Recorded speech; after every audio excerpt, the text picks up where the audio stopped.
Hi, I'm Talia Baroncelli, and you're watching theAnalysis-news. I'll shortly be joined by Professor Éric Pineault to speak about wildfires in Canada, big oil and gas in North America, and perspectives on social ecology of capital.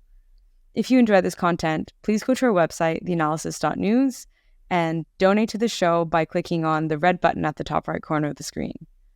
Most importantly, please get on our mailing list. That way you're notified every time there's a new episode. And go to our YouTube channel, theAnalysis-news. Like the channel, subscribe, and hit the bell. See you in a bit with Éric Pineault for a very interesting discussion on social capital.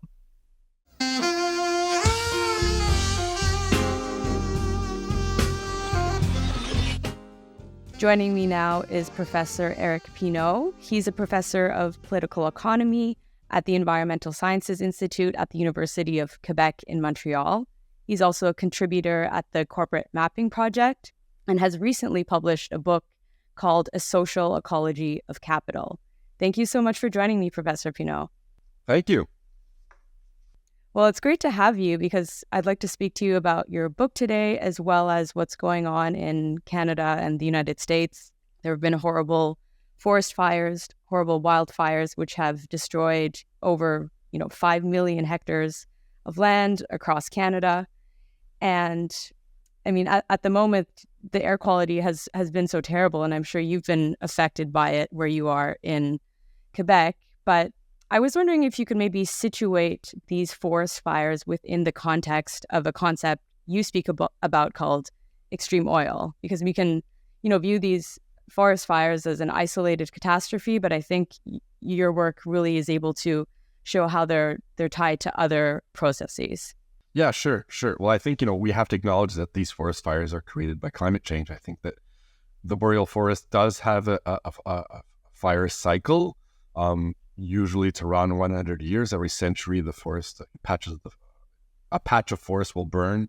But these fires are usually not as deadly, not as widespread, and I think this is a cycle that is anthropic in nature. So once we've connected that dot, we say the forest fires are connected to climate change and to the way that we're transforming the climate. Then we have to say, well, what is climate change caused by? And I think that is kind of a question that we now know the answers. It's caused by an economy and a mode of living that is tied to fossil fuels, and there's other factors that contribute, land use change and the pervasive use of cement and concrete in our urban metabolisms. But maybe we can come back to that later. But I think the prime suspect here, the prime driver, is hydrocarbons, be it coal, gas, or oil. And extreme oil is an expression that was invented by, where extreme gas, extreme oil was invented by movements in the US and in Canada that were on the ground challenging fracking, pipelines, mountaintop removal in the case of coal, saying that this new wave of extractive activity in North America was in a dual context. On the one hand, it was impacting marginalized communities mostly, and it was impacting landscapes and ecosystems that hadn't been impacted yet, and it kind of felt like all of a sudden there was this huge grab of resources and spewing out of activity that was transforming the land and destroying ecosystems. So that was one part of and it was extreme in that sense, that it was not something that we had experienced in the past. And then the second aspect was the fact that you're burning, you're extracting hydrocarbons that you can't burn. I mean, that's basically why it's extreme. We know this. I mean, the science is very clear. There's no way around the science that says this is just unburnable carbon. So it's way past the budget that we can. We know that we have to burn some carbon to do this transition away from carbon. But the amount that's being extracted, the level of extraction, and also the reserves that are being discovered. We know they're there, but I mean, the reserves that are being capitalized. Let's use more specific vocabulary by these practices. So these reserves that are being capitalized are unextractable. And it's in that context that I think we can And then there's maybe other factors that extreme oil is also about oil that you have to burn a lot of oil to get the oil, a lot more than in the past. When we started using oil, we would have to burn about 1 barrel to extract about 200. You just basically put a pipe in the soil, and it would just start to gush out. Today, at the best, we're at like 50 to 40 to 1. And in the worst case scenarios, when we're fracking and when we're transforming sand into oil, which is what we do now at tar sands, then it's horrible. You're like at 5 to 1, 6 to 1, or sometimes 10 to 1. So you have to burn like 1 barrel to get 10. So you're burning a lot of oil to get oil. You're burning a lot of gas to get gas. And sometimes you're burning gas to get oil. If you're fracking, when you frack for oil, let's say in North Dakota, then you put your pipe in, you frack, and then, you're not sure the mix you're going to get. You're going to get some oil, you're going to get some gas, you're going to get some stuff in between. So what do? You just want the oil, you don't want the gas, so you flare it. And the opposite happens in BC. You're fracking for gas, but then you get these liquids that are coming out. What do? Is there a pipe where you can, or a truck that can haul it away, and there's somebody that wants to buy it, or just end up flaring it because, no economic use for it. So these new hydrocarbons are much more carbon intensive, and that's why they're extreme. So it's not only that we can't burn the carbon, it's not only that this carbon is the way we extract it is destroying ecosystems and impacting communities in novel ways, but it's also that it's so much more costly for the environment and for the climate to extract this carbon. So that's why it's extreme. And looking at these industries, so big oil and big gas, or even looking at the tar sands in Canada, for example, would you say that there's private investors are still heavily investing actively in these sectors? Is this more, consolidated rather than a booming sector? Well, for Canada, it depends what we're looking at. If we're looking at the oil sector, it's consolidating. That our research at Corporate Mapping that I did back with Ian Hussey and with others about 6 years ago, we really saw a sector that was consolidated after the bust in 2014 when oil prices started to dip. So it's a sector, and when you consolidate, well, then usually what happens is governments step in and help out, and that'll bring us to discuss other things. And we see this consolidation also on the East Coast. If we look at Newfoundland, which had jumped into this oil boom through offshore oil projects, which really transformed the Newfoundland's economy. After 2008, 2009, like the numbers are astounding. You have like more than 50% of the private sector investment in Newfoundland, which is just one industry, oil. It's like massive dependence on one sector. And it also in timing, it's really weird because, well, not weird, but it's very dramatic because the cod fishery collapses, and then at the same time the oil boom happens. So the economy just basically transitions to fossil dependence. Well, now today you see Equinor, this major extractor from Norway, that suspended its project to extract offshore oil from off the coast of Newfoundland, basically citing extraction costs. The oil is just too expensive, and prices are not there.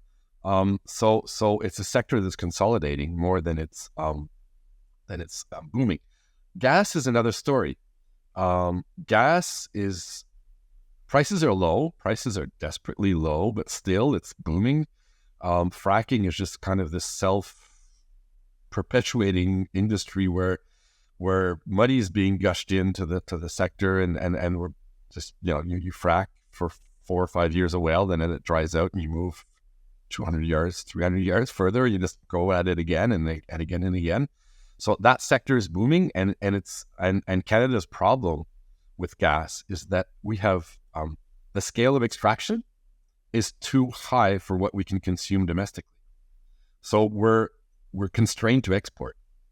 Right. If we would bring down the volume of extraction to what we actually consume, it wouldn't be financially viable. The industry would just not be, it just costs too much. There's a question of scale. As you scale up production, unit costs go down. It's kind of this economic thing. So we've got an exportation constraint or imperative in Canada. We have to export the gas. Exporting it to the U.S. via pipes is what we did traditionally, but the U.S. is like gas is pissing out of all the pipes everywhere. They've got too much gas too because they're fracking also. Mm-hmm. So the only economically or capitalistically viable way out of this conundrum is to export it as LNG somewhere. And that's why we've got this pressure to accept all these LNG projects. It's because it's the only way that this industry can survive. So that industry is growing. It's not consolidating. And is that why the Canadian government has essentially said that they would guarantee loans for the transnational pipeline project, something like $3 billion Canadian dollars? Yeah, that's that. Canada's got this export constraint problem. We have to export it, and actually, I think we have to widen our lens a bit. I would say North America has surplus hydrocarbons, which got too much of it, so we have to export it. And then that's when the Canadian government comes in as a supporter as an important economic supporter of the hydrocarbon industry. So in the case of oil, what the government does is it has supported the consolidation process by buying up a pipeline that the private sector couldn't economically build. It just wasn't viable to build it anymore. So the government stepped in, bought it, and is spending, billions and billions. Costs are always, going up, trying to finish this pipeline. And the purpose of this pipeline is to bring shipping costs down for our oil that is coming out of Alberta. So that's going to help the consolidation process by bringing export costs down. So that's on that front. On the gas front, it's a different story. Since the industry is expanding, we know that the economics of extraction is that often the extraction of a resource is limited by the capacity to export it, put it on the world markets. You might be sitting on billions, but if you can't send it anywhere, then it's just not worth anything. So we have to build up our export capacity, and gas, the only way to export it on world markets is as LNG, because we don't have pipes that are going from Vancouver to China. So you have to put it on a boat and then send it out on world markets and hope somebody buys it up. And that is one of the ways that the Canadian government is supporting the expansion of the industry. The other way it's supporting it, which is much more twisted, I would say, is through hydrogen. The government is a big, big fan of this hydrogen economy, which is a really weird concept because hydrogen is not a source of energy. Hydrogen is just like a battery. And it's a really inefficient battery. At best, depending on what you're converting into hydrogen, the losses go from 30 to 90% of the energy that is lost. But anyways, so hydrogen, you can make it out of renewable energy. That's one way to do it. But the easiest way to make hydrogen is you take natural gas, and I'll do some chemistry for a second here. CH4, right? So an atom of carbon with 4 atoms of hydrogen. So if you split that up somehow, you get big time hydrogen, right? You get the H2 that easily. So the easiest way to do it is to transform natural gas, methane, into hydrogen. And that's one of the ways. So this hydrogen economy hype that the Canadian government is pushing as some kind of renewable energy solution is actually a way to support the gas industry also. So yeah, it's essentially greenwashing hydrogen, isn't it? Yeah, it's greenwashing, exactly. Yeah, hydrogen is, it's a big, yeah. But back to greenwashing in general, the Canadian government obviously has all the scientific reports in front of them. They've seen how, global warming is not going away, how these increases in the global temperature will eventually lead to tipping points, which will then, ensure that global warming will not be reversible in any way, shape, or form. So, maybe this is a naive question, but why is it that the Canadian government is really supporting these projects and characterizing the Trans Mountain pipeline as part of its long-term economic strategy when it knows that, in a few years, in a few decades, this is really not going to be sustainable, and the profits they get from these projects will be meaningless if people can't even live in the country anymore?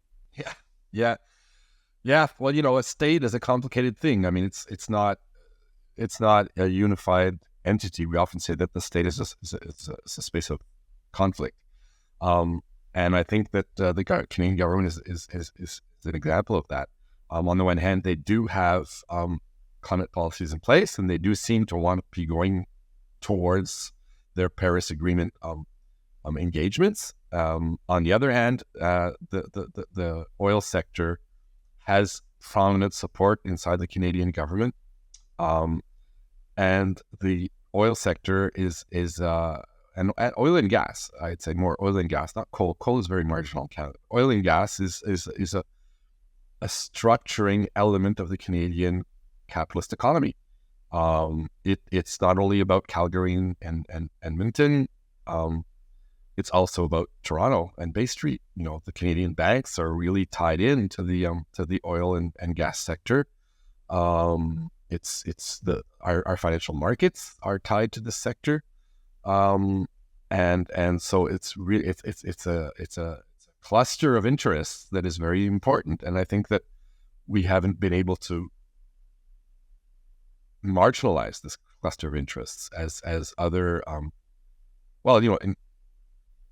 Let's zero into Quebec. In Quebec, because of the absence of a structuring hydrocarbon sector, we've been able to marginalize and basically pass a law saying there will be no extraction of hydrocarbons on Quebec's territory. That's the BOGA law that was passed last year. That is not something that could be possible in Canada, given the economic structure and given the class interests that are embedded in our state, in our economy. I think it's just a question of class here. You've got this financial class that is really dependent on assets that are locked into the hydrocarbon sector, and these fossil assets. And again, we have to differentiate gas and oil. It's not the same dynamic. In the case of oil, we're sitting on maybe 30 years of income.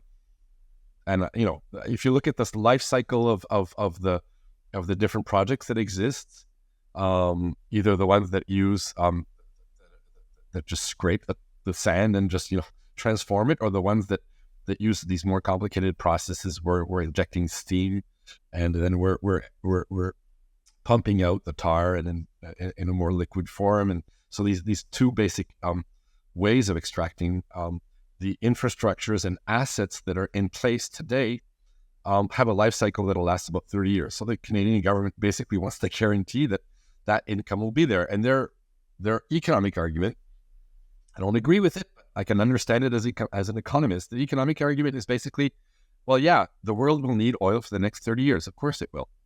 So why not Canadian oil? Why should it be Russians or the Venezuelans or the Qatari or whatever? Why not Canadian oil? So we're going to be in the race to we'll be the ones that will extract, refine, and sell the last drop of oil humanity will consume. That's really the way they think. Gas is another story. Gas is still being touted as a bridge fuel. So it's this thing that we're going to need, all through the next century. So whereas we're consolidating our oil sector, we're expanding our gas sector. And there the logic is really to accompany this expansion. So yeah, on the one hand, part of the government and the state says, well, this is going to be horrible. Climate change will imply adaptation. It's gonna, and we have to work hard to meet our targets. And on the other hand, we have, we'll find solutions in the future. We can keep on pumping oil and fracking for gas. And then there's always been these unicorn or flying toaster, depends on your imagery, solutions, that have been around for the last 20 years. Carbon capture and storage being the most important, which is really I was going to say stupid. Yeah, I might as well say stupid solution, because it just brings down the CO2 intensity of the of what we extract. But when you burn it, it's still a barrel of oil you're going to burn. I mean, it's gonna. So the reasoning of the Canadian government is we can bring down the CO2 or the GHG, the greenhouse gas intensity of our oil, to the level that it is averagely worldwide.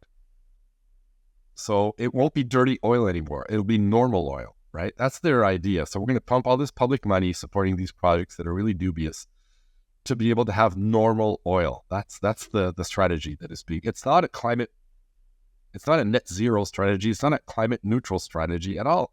It's just, let's normalize our oil.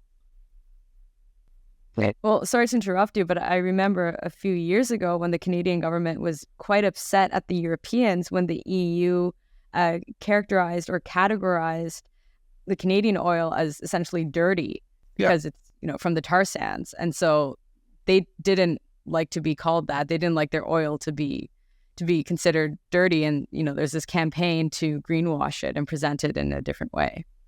Well, and that campaign bore fruit in the sense that we hardly use tar sands anymore. We tend to say oil sands, which is an invention of the industry, because it is actually tar. It's not oil in the sand. You get oil at the end of the process, but what you're looking at is tar. And if you've ever seen this stuff, it looks like pitch, the kind of stuff you use to repair a driveway or that you put on your roof to put tiling. It really, it looks like pitch. But why don't we speak about the language? Because I think the language that's used is very important, especially when looking at environmental activists, for example. And I know a lot of your work has illustrated how there's this symbolic side of the capitalist structure. I mean, there's the discourse and the symbolism that is essentially characterized by, capitalist relations. Right. And activists feeling like they have to be viewed as legitimate actors, and using this word oil sands as opposed to tar sands is maybe an example of how these power relations affect activist circles. So I don't know if you still see this trend among environmental activists, or has there been a shift there? Well, I think there's yes and no. I think hardly anybody uses tar sands anymore. I think that's because people use oil sands, but I think oil sands have been dirtied anyway. So, as the industry didn't manage to pull it off, they managed to pull off the idea of, okay, let's talk about oil sands, not tar sands anymore. But on the other hand, oil sands are seen negatively. Now, I would say the new vocabulary that is emerging in business circles, and it's being, or even by the Trudeau government, is a lot about net zero, carbon neutral. These expressions are very ambiguous because on the one hand, net zero, well, it's the idea of an addition, right? So you can subtract what you added in. So then the technologies of subtraction are presented as existing, as to scale, and as efficient, and they are not. They're not. They exist as prototypes. The ones that are working today are very inefficient. We were promised 90% capture, and we're at 60% at the best in tar sands for this carbon capture and storage. And most of the stuff is being used to pump more oil out anyways. It's not carbon capture and storage, it's carbon capture use and storage. So we're actually using the CO2 as a way to frack or to push oil out. So the net zero is can be a trap because then you're brought into a conversation where, we can continue extracting as long as we compensate. So that's one of the, I'd say, the new ways in which we're being caught up in these debates. Another one is another emerging, I would say, linguistic frontier or linguistic struggle or narrative struggles around growth. If you look at the way the Canadian government presents continuously its different climate policies, it's always this idea of net zero or carbon neutrality or decarbonification, but then they always add the expression clean growth mechanism, or growth for the middle class, or growth that gives prosperity to the middle class. These words are always there. These are key words. Growth, prosperity, and middle class are really, and there you see this ideological construct, which is very strong, which ties together middle class, prosperity, and economic growth.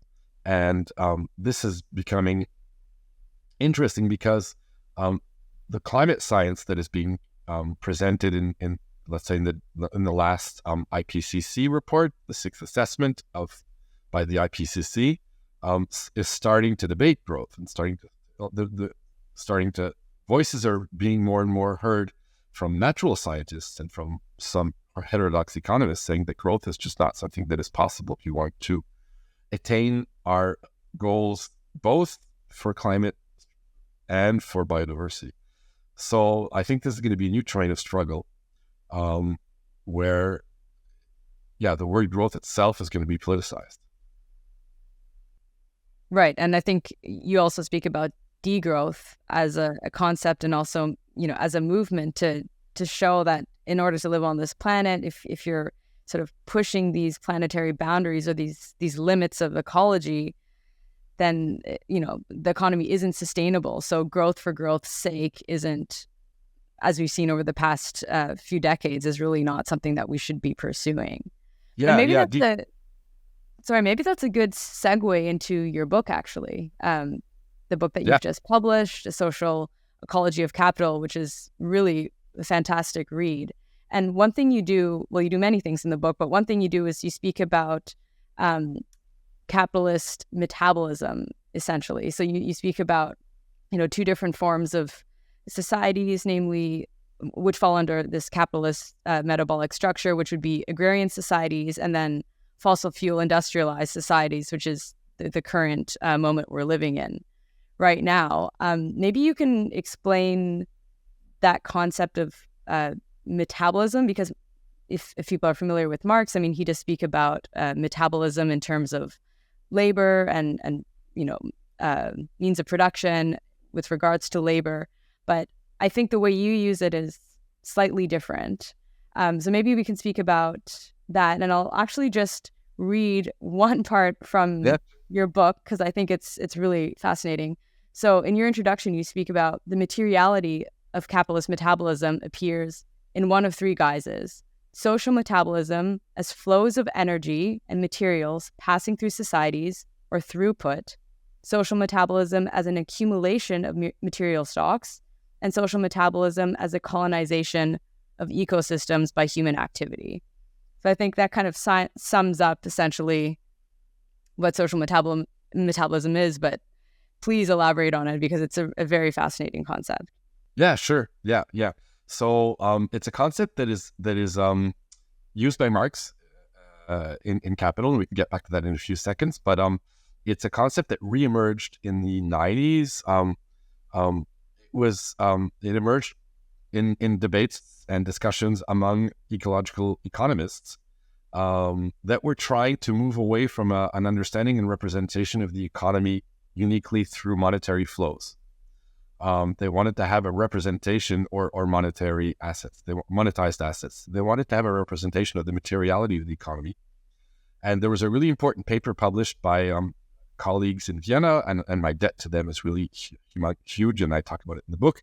Marina Fischer-Kowalski and Helmut Haber published this paper in the 90s called Tons, Joules, and Money, saying, we can look at the economy through the lens of money, but we could also, and that gives us GDP, but we could also look at the tons of matter that are going through, or we could look at the joules, which are energy units that we need to expand to. And that's really where the concept of metabolism was recast as a way to look at the material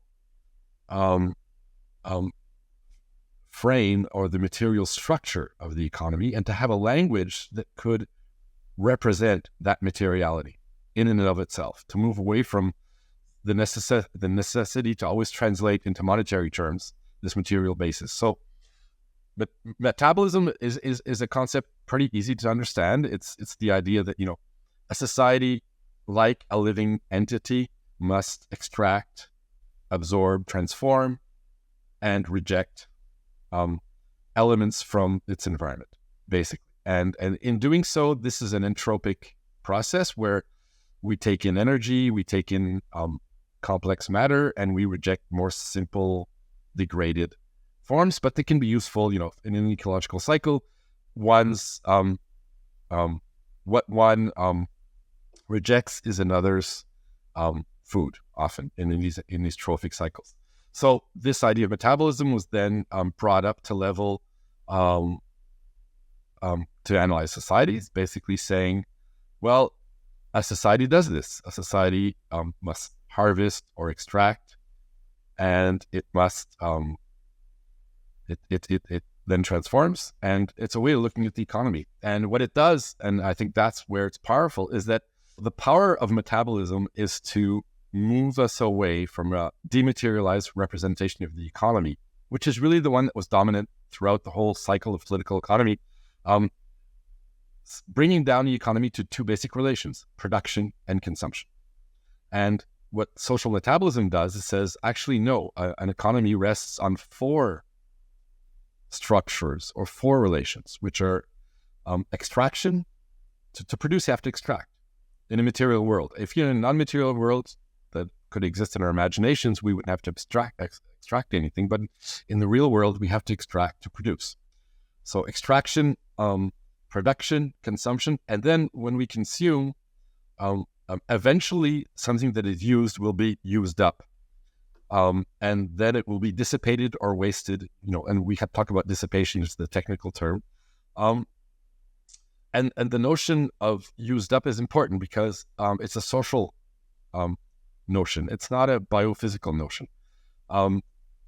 The decision that something is used up has often nothing to do with its physical use. It has mostly to do with the social decision that it's not useful anymore for a bunch of reasons, which can be, cultural, which can be economic, which can be capitalistic in nature.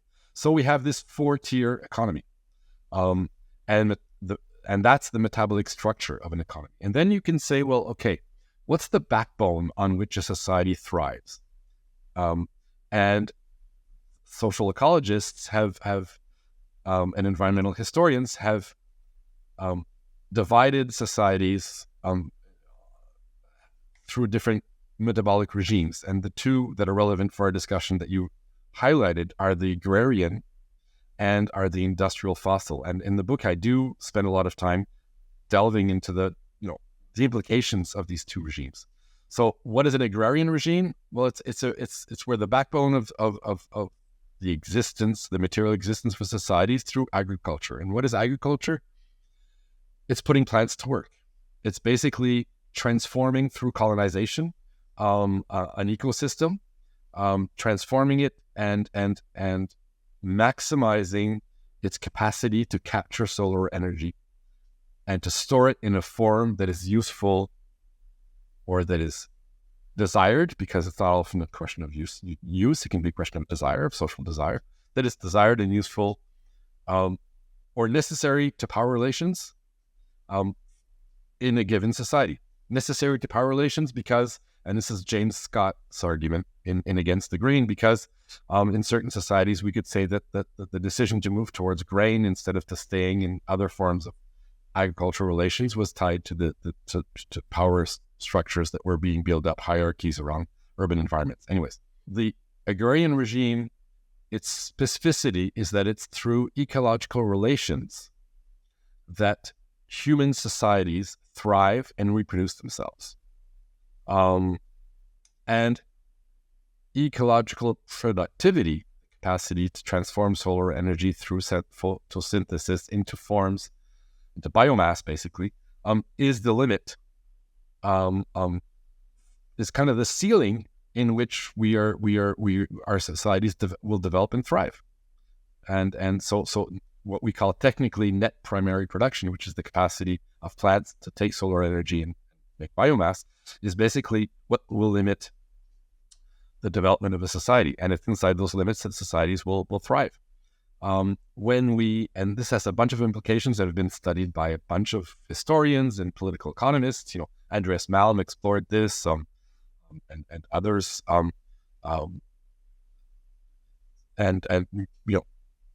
Jason Moore has explored this. How do you temporarily overcome that barrier? Well, you can do it by setting up slave-based plantations. That's one way to go around the problem. Another way is to pillage new environments or pillage societies, or set up tributary relations but it's always inside this ecological productivity. Fossil societies are radically different. Whereas in an agrarian society, you must produce the surplus that you will then live off. An industrial fossil society finds the surplus under its feet. It's the energy stored up in coal, in oil and gas that is there. And that society's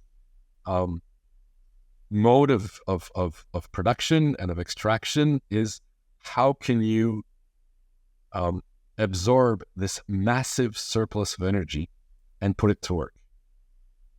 And in doing so, accumulate capital and make profit.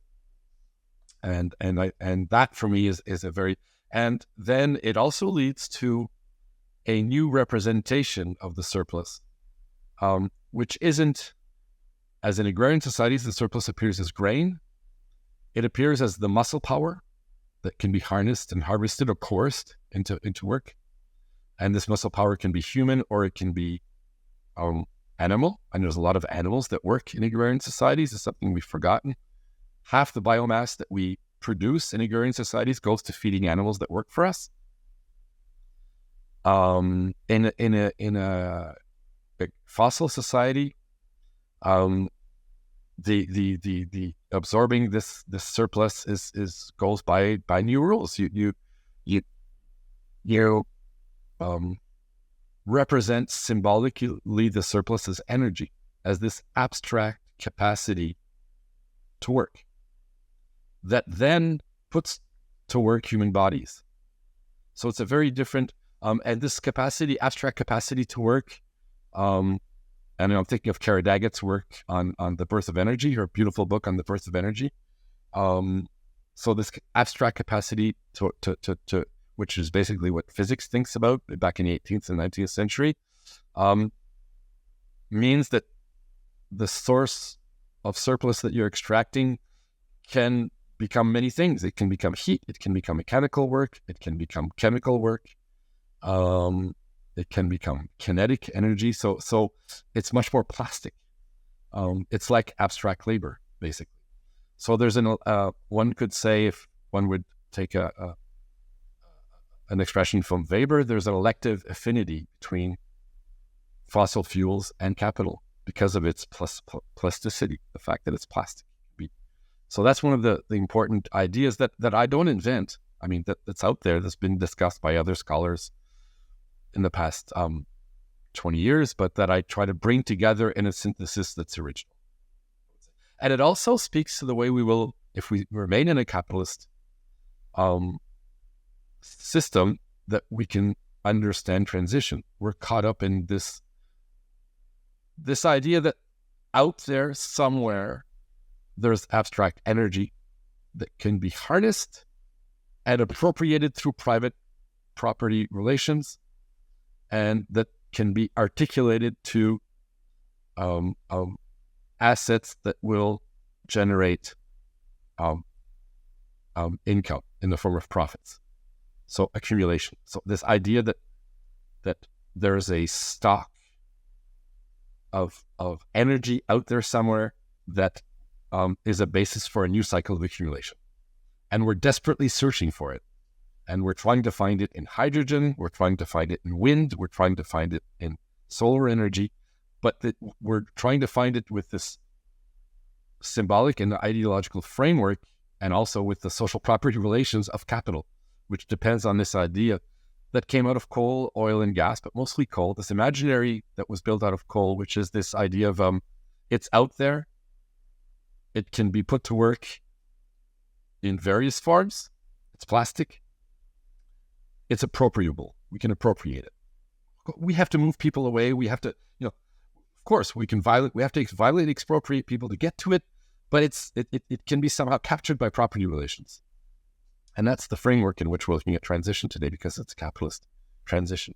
So that's one of the things the book tries to do. It tries to share this language of social metabolism with and it tries to bring together this language of social metabolism with how we can understand a capitalist economy, an advanced capitalist economy based on large corporations that overproduce, so that and depend on overconsumption of what is overproduced. That's basically the what the book tries to do. Well, it does a really good job in doing so. And I think another aspect that it speaks about is how it relies so much on monopoly capitalism and the consolidation of monopolistic industries. We see that in the oil and gas sector, but can you maybe speak about other sectors? Yeah, that's where it came from, actually. I've been discussing the book a bit in various circles, and in certain Marxist circles, people are like, "Oh, that's such an old, theory, monopoly capital. It's like back in the '60s. Why are you using that? There's much sexier theories today about cognitive capital and about the the tendency of the rate to fall and yeah, but what about all this globalization implies a lot of competition and whatever. So yeah, right.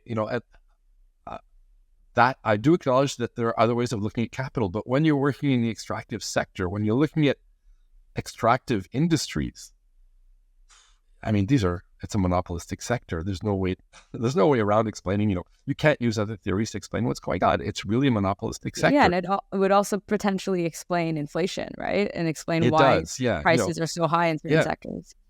And this is also when you're working in the real world of, of prices and of materials, and not in the, I would say, more abstract world of value and these more sophisticated theories of value. But I tend to work in the more empirical world. So if you look at Glencore, for example, Glencore extracts around 9% of the world's copper, but it ships, transports, and sells 18% of the world's copper. And all the metals, take any metal that you want, except lithium. Lithium is because it's an emerging material. It's not consolidated yet, but take any other, and even that, it's changing quickly. But all the other metals, nickel, iron, aluminum, bauxite, whatever. You've got 4 or 5 big, huge global corporations that control the market. Same thing with wood, cement. You've got 3 big players that control the world production of cement, and the rest is just, marginal. China does mess up the picture because China has these state-led corporations that are huge. So you put them in. You've got 1 in China, so you end up with 4 monopolists. So, and then if you look at the waste sector, same thing. In the waste sector, you've got 4 or 5 major corporations that control waste flows globally. So if you look at the materiality of our economy, you're looking at a small number of huge corporations that have a worldwide reach and that have sunk their capital into assets that are tied to the extraction and waste of these materials that make our world. And be it oil, be it cement, be it wood, be it oil, be it whatever, and oil. I'm not thinking palm oil, not only or soybeans, corn. When you study these material flows, if you're looking at who's gonna develop the next app that's going to revolutionize the way we use our phones, then you have competition. You've got these venture capitalists, and you've got this very dynamic system of heightened competition. But when you look at the world of the materials out of which our phones are made, you've got 4 or 5 big players. That's it. Also, historically, if you look at this transition, which you speak about between, going or moving from an agrarian society to a fossil fuel industrialized society, you speak about 2 different things. One being, using coal to essentially get more coal as being a characterizing or decisive feature, but also the proliferation of means of transport and being able to ship different goods, grain or sand or whatever it might be, in order to industrialize. And I'm pretty sure that even then there were maybe only just a few companies involved. So I think this idea of monopoly capitalism and monopolies forming in specific sectors has always been historically relevant, at least in the past few centuries. Well, yeah. Well, there's 2 phases to this, which are interesting. And the first phase, I didn't really work on it in the book. And I'd say that Jason Moore is more the appropriate person to discuss that.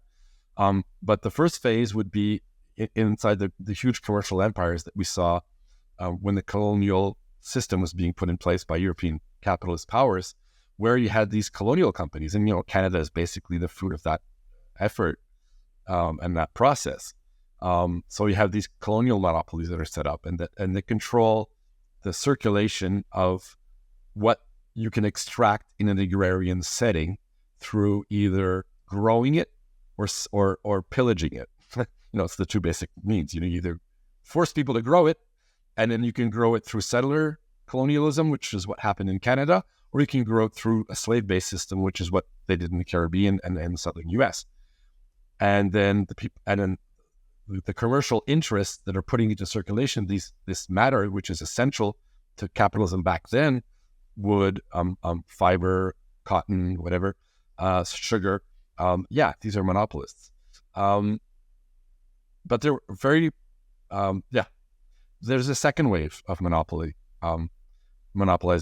And that's the one that I work with more, which is tied to the corporate form. The corporation as we know it today, it emerges at the end of the 19th century. And there's two basic areas which are strategic to the emergence of the modern corporation. Railroads. You go from a mess of thousands of small railroad companies that are, competing against one against the other to a consolidation process of a small number of and the corporate form and corporate law emerges out of this context. Then you have the same legal, political, and economic process continues in the steel industry, which is tied to coal, which is tied, and then into the oil sector. Standard Oil is we own corporate laws that exist today is tied to Standard Oil, and to breaking up Standard Oil into smaller, less continental entities. So Standard Oil is basically I would say, brings the process of the creation of the corporate form to its most advanced. It kind of matures the process that emerges out of the railroad sector. So the transition towards a fossil industrial economy, at least if we take North American as an example, is intimately tied to the institutional transformations that bring about the modern corporation. So the two are tied together. I don't think I make that point enough in the book. Actually, I realize that it's kind of a story that I tell when I teach courses, and I should maybe eventually write it up better, but that's really an important aspect. Well, we could probably do a whole episode just on that historical aspect, but I know you have to go. So just one last very short question, which I think is important. How do you see your concept or this concept as social, of the social ecology of capital contributing to an emancipatory project of redistribution of wealth, of trying to undermine or dismantle these capitalist relations? Yeah, well, I'd say two things to answer that question. The first thing is the book tries to propose a language, a new language, or a language that's out there. I mean, I don't invent the words are there, but synthesize. So to translate this language, bring it together, and a language useful to our struggles against fossil metabolism, but also for. And this language is about materiality, which is a language that is notably absent, I think, in a lot of our critical theories today. So I think it tries to, and I'll come back to that point in a second. But I think the book also on that issue kind of doesn't fail, but doesn't live up to, because I mean the book is very scholarly. I mean it's dense, it's short and dense. It's not something that you can, and so I am writing a book in French that is more geared toward activists, actually, because my struggles in Quebec are I work with francophones, so I'm writing a movement-based version of this book, which eventually could be retranslated into English, I guess, but because I think this book is not pedagogic. It's not a book that I think an activist can just grab and read through in a weekend. It's very it's kind of dense. A friend of mine says cheesecake. Yeah. So but what does it do? And that's the last chapter. I have the book here actually. And the last chapter is, the title is um, um, Emancipation Amid the Ruins of Fossil Capital. That's what and I think that's important. This idea of ruins. The materiality of our society will not disappear the day after the revolution. And I don't see our current social transformation as being one of a quick revolution, in which everything changes at once. I think it's going to be a more protracted process of long and agonistic change in a context of having to adapt to a world that is going to be more and more hostile because of the of climate change, and in that long process, we will generate ruins, and we will have to acknowledge that maybe a lot of the materiality that we even have gotten used to and that appreciate, like the technology that is supporting our discussion today, might become part of these ruins. That there'll and I think that's where social ecology and social metabolism is useful. It's kind of like there's no easy way out of this type of conclusion.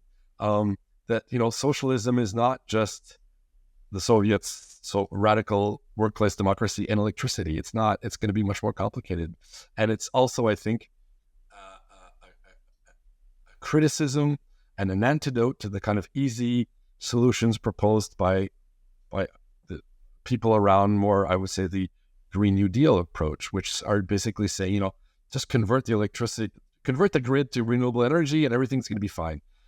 It's going to be, the material change is very deep. And it can also, I think this vocabulary be used as a planning instrument. I think that if we do democratically want to change the metabolism of our society, if we do want to learn to live within limits that we will discover and set for ourselves, because, nature will not give us limits. Nature will just change. There are no limits out there in nature. That's not the way it works. What works is that we will discover the limits that we have to impose to ourselves, because otherwise we will create natures in which we will not be able to exist, but maybe other life forms, will be able to exist. So if you don't want to end up in a world in which we cannot exist, then we have to set limits to our activities. And social metabolism gives us the tools to debate, I think, these limits, to see the materiality of our society. And in the book, I propose some tools, but there's so much more out there. But I propose mostly a perspective. We have to look at the materiality, and we have to look at it in a we have to look at it in a lucid manner.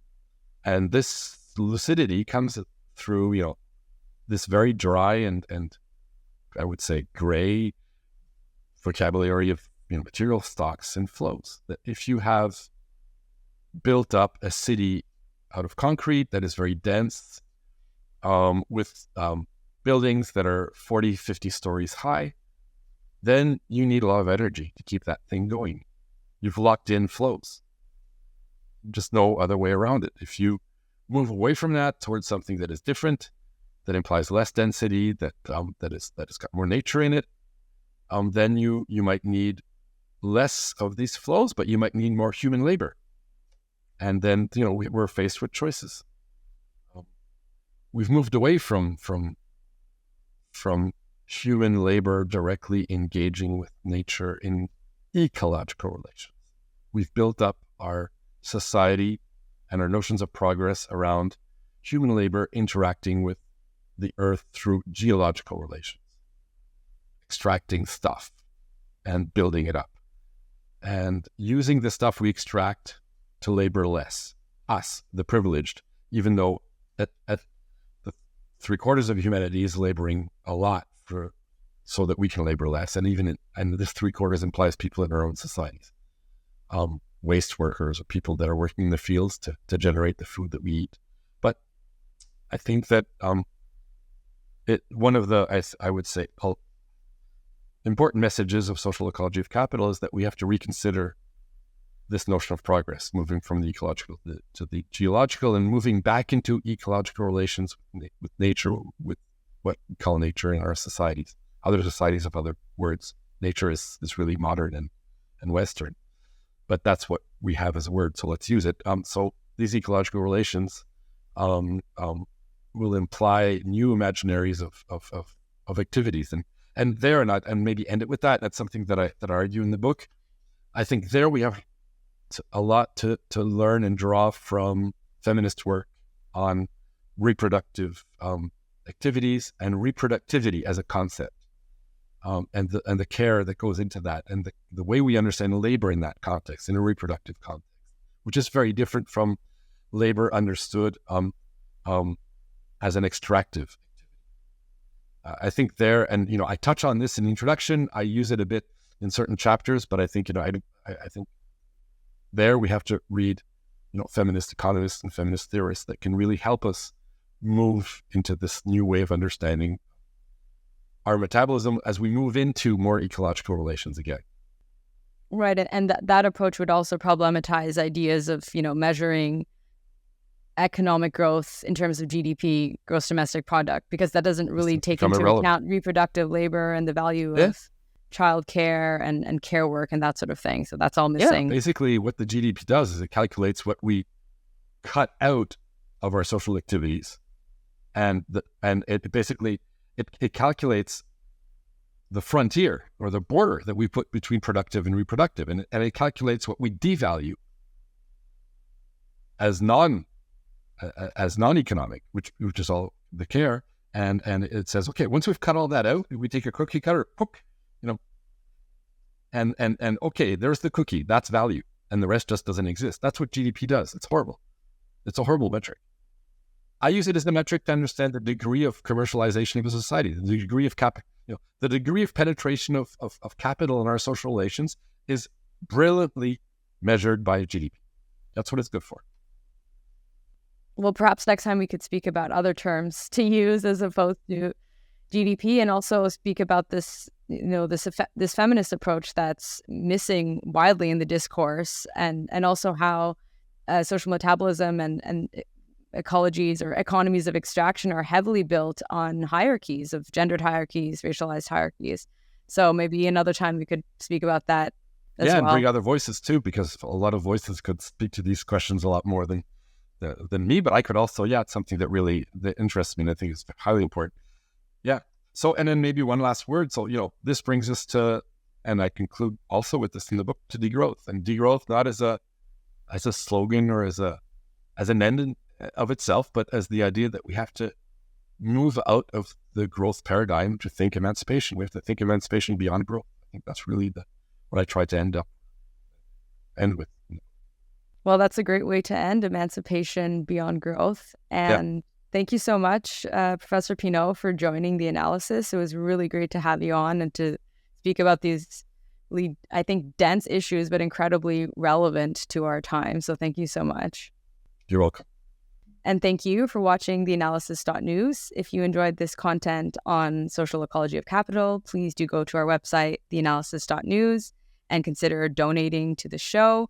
You can also get on our mailing list to ensure that you're notified every time a new episode drops, and also go to our YouTube channel, theAnalysis-news, like the channel and subscribe and hit the bell. That way you're notified next time there's a new episode.